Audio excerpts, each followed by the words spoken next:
வணக்கம். விண்வெளி செய்திக்காக உங்கள் சரஸ்வதி சுப்பிரமணியம்.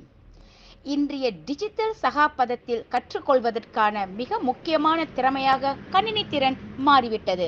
குழந்தைகள், 10 வயதினர், பெரியவர்கள் அல்லது முதியவர்கள் என அனைவரும் கணினியை கற்க வேண்டும் என்கிறார் ம.இ.க. தாப்பா தொகுதி மகளிர் தலைவி திருமதி பிரேமா பழனியாண்டி.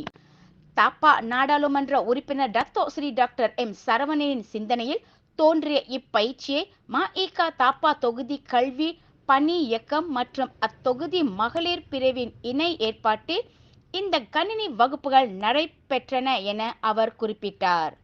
மேலும் வாழ்க்கையின் பல்வேறு அம்சங்களை அனுபவிக்க ஒரு வாய்ப்பாக மாணவர்களுக்கு இந்த பயிற்சி ஏற்பாடு செய்யப்பட்டு உள்ளதாகவும், இதன் வழி அறிவார்ந்த இந்திய மாணவர்கள் சமுதாயத்தை உருவாக்க முடியும் என பிரேமா நம்பிக்கை தெரிவித்தார்.